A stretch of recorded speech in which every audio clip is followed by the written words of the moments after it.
Assalamualaikum warahmatullahi wabarakatuh, Bapak. Waalaikumsalam. Baik, Bapak, perkenalkan di sini saya dengan dokter Anya, dokter spesialis mata yang bekerja pada hari ini, Bapak ya. Untuk tugas pada hari ini, baik, ini dengan Bapak siapa? Pada Wuri. Baik, kepada Muri, usianya berapa, Pak? 59. 59. Baik, Bapak, ini untuk kerjaannya. PNS. Baik, alamatnya di mana, Sumbawa. Bapak? Sumbawa, baik. Baik, Bapak. Di sini saya akan melakukan pemeriksaan segmen anterior, Pak ya. Iya. Di mana segmen anterior ini bertujuan untuk mengetahui apakah ada kelainan pada mata Bapak ya, Pak ya, khususnya bola mata Bapak seperti itu. Siap. Baik, Bapak, ini akan dilakukan pada bagian mata Bapak ya, Pak ya, dari alisnya, matanya, kemudian bagian-bagian matanya, Pak ya. Iya. Nah, ini kemudian nanti selanjutnya ada bagian konjungtivanya dan sebagainya, Pak ya. Ya. Baik, Bapak, apakah Bapak bersedia? Bersedia. Baik, jika sudah bersedia, Bapak silakan bersiap-siap terlebih dahulu ya, Pak. Apabila menggunakan kacamata, mohon dilepaskan terlebih dahulu. Saya Siap. akan melakukan cuci tangan dan mempersiapkan alat. Siap.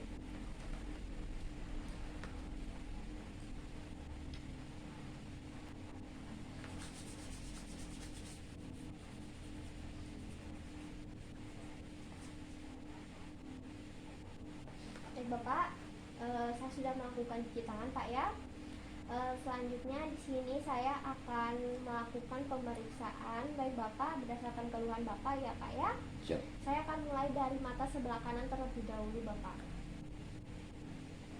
Di sini saya menggunakan pen light, Bapak ya. Baik, Bapak, silakan duduk dalam keadaan yang rileks, Pak ya, santai. Selanjutnya saya akan lakukan pemeriksaan terhadap mata Bapak terlebih dahulu ya, Pak ya, untuk yang sebelah kanan. Baik, Bapak, saya akan menilai. Di sini saya menggunakan pen light, Pak ya. Kita melihat terlebih dahulu dari bagian suprasilianya, kita menilai untuk bagian alisnya apakah simetris ataupun tidak. Bisa menghadap ke saya, Pak? Iya, lurus. Baik, kita simetris atau tidak. Selanjutnya kita bisa menilai dari matanya, ya. Dari matanya, apakah di situ ada sikatrik ataupun benda-benda asing, ya, kita bisa nilai. Nah, kemudian kita menggunakan senter ini, ya, menilai apakah dari bulu mata pasien ini ada kerontokan ataupun tidak. Kerontokan misalnya ada midriasi seperti itu. Baik, kemudian kita bisa menilai juga apakah ada tanda-tanda peradangan, kemudian apakah ada hiperemis, eritem, edem maupun ada tumor ataupun tidak, ya. Baik, dari kedua matanya hal yang sama baik kiri maupun kanan dilakukan. Iya, baik, sudah. Bapak, selanjutnya di sini saya akan melakukan untuk bagian silianya, Pak ya. Siap. Ya, baik. Hal yang sama saya coba lakukan palpasi terlebih dahulu, Pak ya. Permisi sekali lagi, Pak.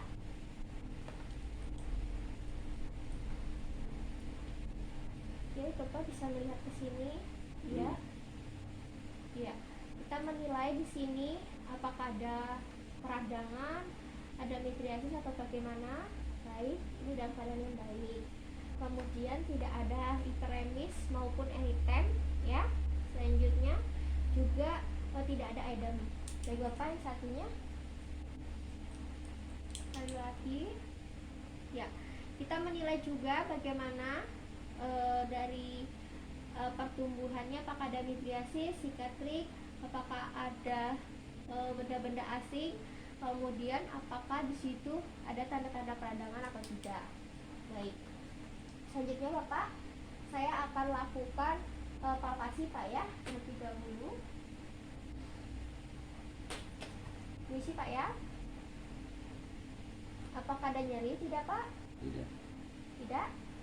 Ada nyeri tidak, Pak? Tidak. Tidak ada, Pak? Tidak ada. Tidak ada ya. Oke, baik, Bapak. Tidak ada nyeri. Kita juga bisa menilai saat dilakukan palpasi apakah ada tumor ataupun tidak. Jika ada tumor, kita bisa nilai konsistensinya dan ukurannya bagaimana. Ya, baik, Bapak. Selanjutnya saya akan lakukan pemeriksaan untuk silia, Pak ya. Ya. Pada pemeriksaan ini saya akan menilai kembali. Hal yang sama saya akan lakukan menggunakan pen laser saya. Kita bisa menilai dari bulu mata pasien baik kanan ataupun kiri. Nah, kita bisa melihat dari arah pertumbuhan rambutnya, apakah ke arah luar ataupun ke dalam. Nah, kemudian kita bisa melihat kalau ke dalam itu bisa kita sebut trichiasis, maupun yang keluar itu istiasis ya. Kemudian kita akan menilai apakah ada sekret ataupun tidak. Jika ada, kita bisa menilai ukuran dan konsistensinya ya. Selanjutnya, yang satunya hal yang sama saya lakukan. Oke. Kita bisa menilai ada trichiasis, ada istiasis atau tidak, ada sekret ataupun tidak. Baik, Bapak, untuk pemeriksaan pada suprasilia dan silianya tadi, untuk interpretasinya itu adalah normal Bapak ya. Nah, tidak ada bulu mata yang arah pertumbuhannya abnormal Pak ya. Kemudian juga tidak ada didapatkan entropion maupun trichiasis maupun istiasis Pak ya. Siap. Baik. Baik Bapak, selanjutnya saya akan lakukan pemeriksaan palpebra superior Pak ya. Siap. Ya. Untuk pemeriksaan palpebra superior ini kita bisa memperhatikan dari mata pasien. Kita akan lakukan pemeriksaan palpebra superior Pak ya. Siap. Nah, Bapak silakan melihat ke arah kaki Bapak, tapi tidak usah kepalanya tidak usah mengikuti ya Pak ya. Jadi cukup matanya saja, jangan sampai matanya ditutup Pak ya, seperti orang tidur ya. Oke, baik Bapak, di sini saya akan menggunakan senter Pak ya. Kemudian menggunakan senter. Nah, seperti ini. Baik. Nah, apakah baik warnanya bagian kiri kanan terlebih dahulu, warnanya ini sama dengan warna sekitarnya, terlihat sama Pak ya. Oke, baik. Kemudian kulit kemudian apakah ada tanda edem ataupun tidak. Kemudian apakah warnanya itu ada hiperemis ataupun eritem. Kemudian apakah ada sekret ataupun tidak. Kemudian apakah ada hidroilum baik bagian yang dalam ataupun bagian yang luar. Kemudian juga kalaksion. Nah, baik, kita lihat apakah ada kalaksion ataupun tidak. Baiknya mata yang sebelahnya berlaku hal yang sama. Situ kita bisa menilai apakah ada edem ataupun tidak, apakah ada tanda radang ataupun tidak, ada edem palpebra atau tidak, warnanya apakah hiperemis ataupun eritem. Kemudian juga warnanya apakah ada pustul ataupun tidak. Kemudian apakah ada hardiolum ataupun tidak. Saya akan lakukan palpasi Pak ya. Nyeri atau tidak Pak? Tidak ada. Baik, tidak ada benjolan ataupun tumor ya. Kalau ada benjolan ataupun tumor, kita bisa nilai apakah konsistensinya dan ukurannya bagaimana. Kemudian Bapak, untuk interpretasi hasilnya, saya menyampaikan bahwa di sini Bapak sudah sampaikan ini untuk palpebranya ini dalam keadaan normal ya Pak ya. Siap. Ya, tidak ada edem ataupun pustul. Baik, hal yang sama. Sekarang Bapak silakan menghadap ke atas. Jadi lehernya tetap tegak. Ini. Kemudian lihat atas. Iya, seperti itu.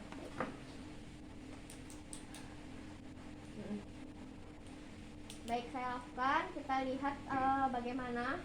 Apakah bagian kanan terlebih dahulu, apakah ada edem, apakah kulit sekitarnya sama ataupun tidak, edem, kemudian warnanya hiperemis ataupun tidak, terlihat tidak hiperemis, tidak ada pustul juga. Kemudian juga di sini tidak ada sekret ya. Kalau ada sekret kita bisa nilai dari konsistensi dan ukurannya. Kemudian juga tidak ada hardiolum maupun yang internal maupun eksternal. Kemudian tidak ada kalaksion. Jadi Bapak bisa lihat kembali ke atas ya. Baik Bapak, yang sebelahnya hal yang sama kita lakukan. Tidak ada hardiolum, tidak ada eritem ya. Kemudian endem tidak juga ada, palpebra juga tidak ada, kalaksion pun tidak ada. Baik, selanjutnya saya langsung palpasi Pak. Bisa hadap ke atas lagi, tetap hadap ke atas. Sakit tidak Pak? Tidak. Nyeri tidak Pak? Tidak. Tetap keadaan mata terbuka ke atas. Tetap keadaan mata terbuka ke atas. Sakit tidak Pak? Tidak. Tidak. Baik. baik ditemukan adalah keadaan normal. Baik Bapak, selanjutnya saya akan lakukan pemeriksaan konjungtiva palpebra yang superior Pak ya. Ya. Bapak, mohon maaf saya akan lakukan sedikit pemegangan pada bagian mata Bapak Pak ya. Permisi Pak ya.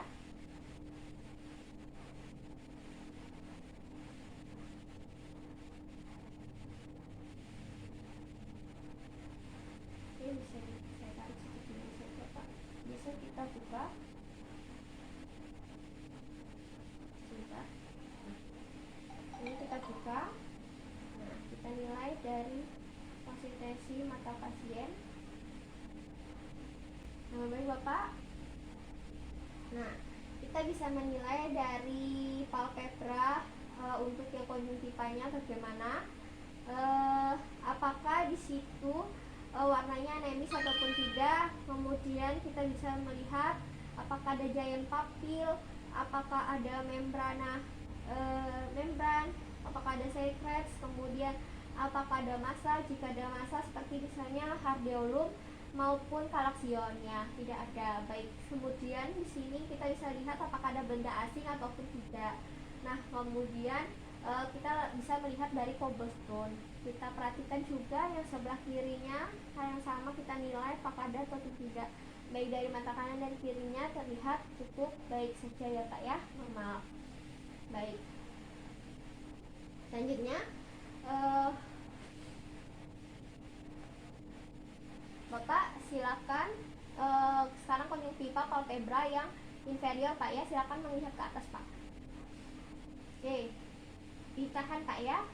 Ya, baik, ini saya menilai hal yang sama ya Pak ya.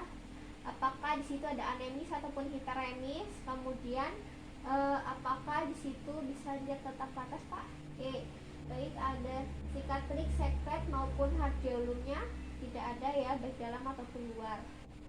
Oke, nah baik. Kemudian kita sama apakah ada benda asing ataupun tidak. Oke. Baik. Pak, untuk pemeriksaan konjungtivanya, untuk palpebranya sudah selesai. Untuk keduanya Bapak ya dapatkan normal juga. Makasih. Ini saya akan lakukan pemeriksaan untuk yang fornixnya ya Pak. Baik, konjungtiva fornix bisa melihat lurus pandangan ke saya Pak. Baik, sekarang lihat ke samping ya Pak. Oke, baik, saya akan melakukan. Nah, kita bisa menilai apakah di sini ada warnanya bagaimana, anemis ataupun hiperemis. Kemudian kita ada secret atau tidak ada. Baik, masanya juga tidak ada, benda asing pun tidak ada. Baik cobblestone maupun injeksi konjungtiva tidak ada Pak ya. Baik, saya akan lakukan pemeriksaan konjungtiva yang budi Pak ya. Silakan pandangan tetap lurus Pak. Oke, silakan melirik ke samping Pak ya, samping kiri ataupun kanan. Oke, baik, di sini pandangan tetap lurus Pak. Oke, baik. Di sini apakah ada hiperemis? Tidak ada. Baik, injeksi konjungtiva tidak ada, indikasi siliar pun tidak ada, pterygium pun tidak ada. Kemudian juga hemosis, kemudian ada eden tidak ada, benda asing pun tidak ada. Baik. Selanjutnya, baik, saya akan lakukan sekarang adalah pemeriksaan bulbus oculi Pak ya. Saya akan dari arah samping. Baik.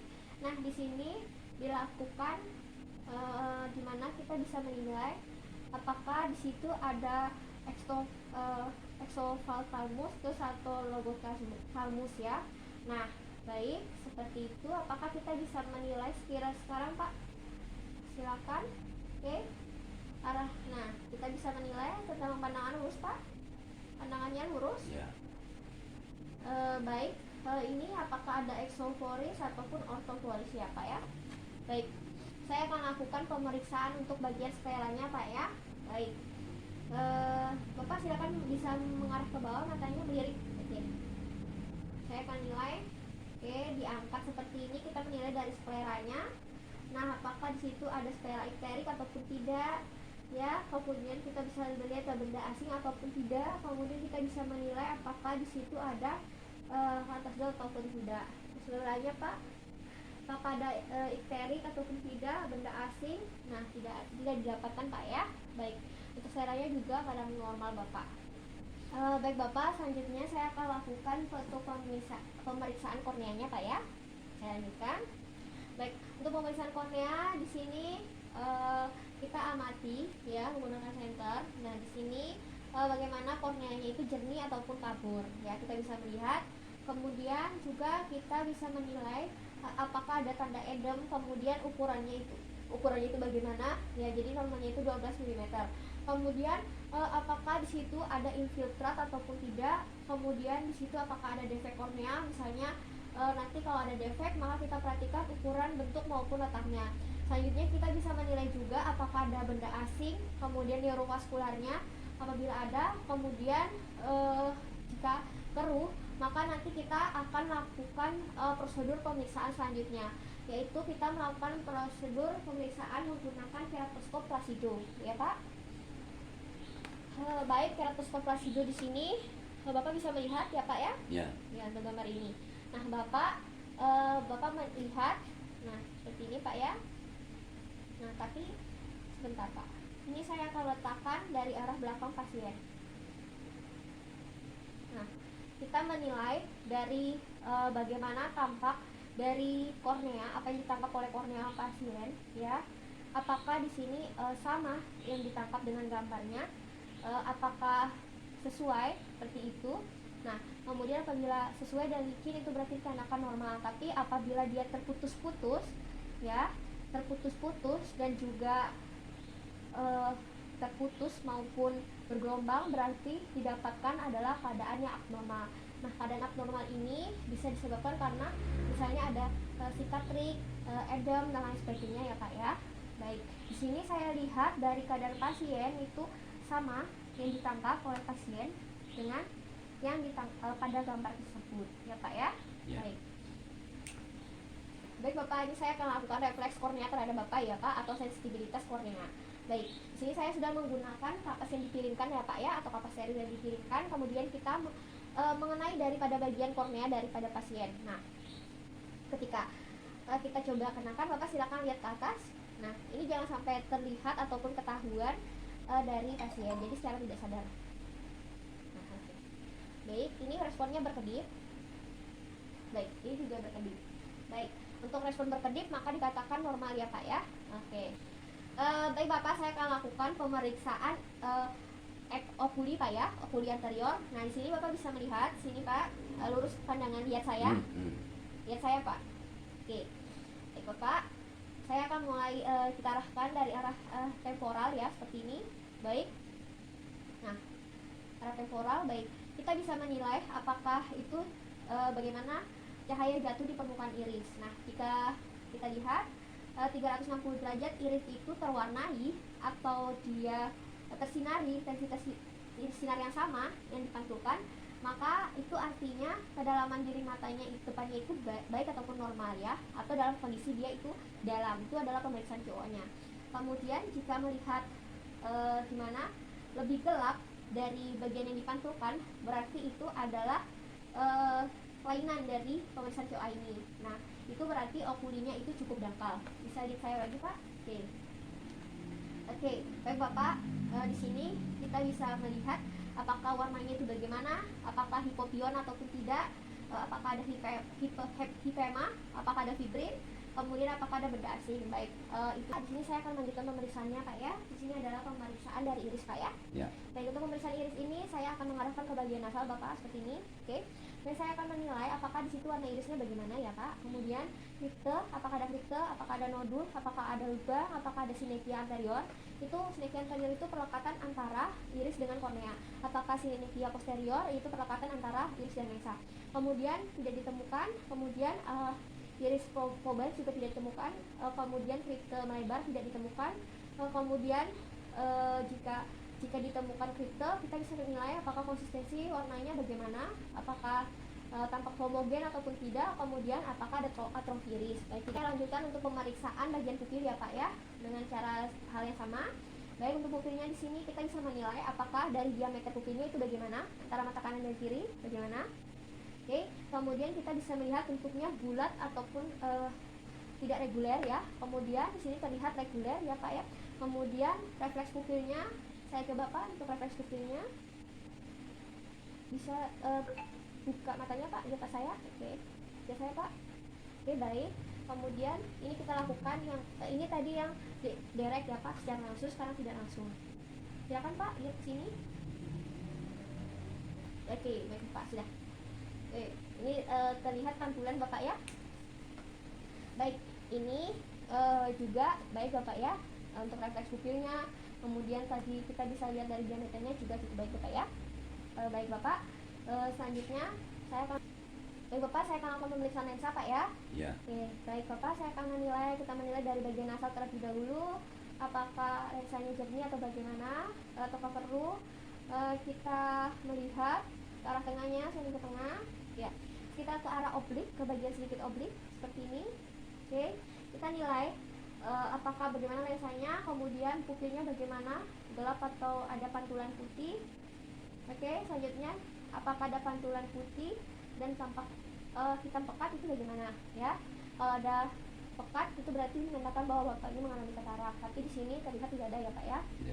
Baik. Selanjutnya adalah saya akan menilai kembali sekali lagi kanan ke kiri. Baik, ini normal Bapak ya, ke kanan kirinya. Baik, pemeriksaan tindak efeknya bisa saya Pak. Oke, senternya ini apakah terdapat gambaran split debu bertegangan ataupun tidak. Baik, tidak ditemukan Pak ya. Oke. Baik Bapak, assalamualaikum warahmatullahi wabarakatuh Bapak. Ya. Ya, baik Bapak. Di sini saya akan lakukan pemeriksaan fluorescin kornea Pak ya. Siap. Ya, Bapak, sini saya akan lakukan mengetahui Bapak di sini apakah ada kelainan kornea ataupun kerusakan epitel dan kornea Bapak. Saya akan terlebih dahulu. Bapak, saya sudah lakukan sidang Pak ya. Baik. Pertama, penderita akan diteteskan pentakoid pantokoid terlebih dahulu. Bisa Pak? Oke. Nah, ditetes satu kali saja, satu tetes saja. Kemudian kita lakukan tetesan yang kedua adalah menggunakan fluoresin, yaitu sebanyak fluoresin yang 2% sebanyak satu tetes. Bisa Pak? Oke, baik Bapak. Kemudian kita tunggu selama 20 detik. Bisa dibuka matanya Pak? Oke, baik. Kemudian kita lakukan pembilasan dengan aquagides ya. Baik. Nah, kita lihat sampai warna mata itu tidak berwarna lagi. Kemudian Bapak bisa buka matanya. Oke, baik Bapak, kita amati kornea matanya itu apakah dia berwarna hijau ataupun tidak. Jadi untuk interpretasinya, apabila dia berwarna hijau, maka positifnya kehijauan, maka itu dapat dikatakan ada kelainan. Artinya itu terdapat defek ataupun infiltrasi pada kornea pasien. Kemudian negatif itu dikatakan tidak terdapat warna kuning maupun kehijauan pada pasien. Kita uji pistel Pak ya, untuk memeriksa apakah adanya pistel ataupun kebocoran pada kornea. Baik Bapak, yang sama kita melakukan fluoresin yang 0,5%, kita tuangkan sebanyak 2 tetes. Sekali lagi. Baik, sudah diteteskan. Kemudian kita lakukan dimana kita tunggu dulu selama 30 detik. Kita tidak perlu dibilas dengan aquagides ya. Kemudian kita bisa amati dari humor aqueous dari lubang pistelnya. Bisa lihat sini Pak? Oke, baik. Tidak ditemukan adanya aliran warna hijau, yaitu berarti dia itu negatif. Tulisan uji Seidel Pak ya? Ya, untuk misalnya ini kembali letak kebocoran pada luka operasi pasca Bapak bedah intraokuler. Baik, hal yang sama kita menggunakan warna fluoresin 0,5 gram sebanyak 2 tetes pada tiap mata. Baik Bapak, sudah.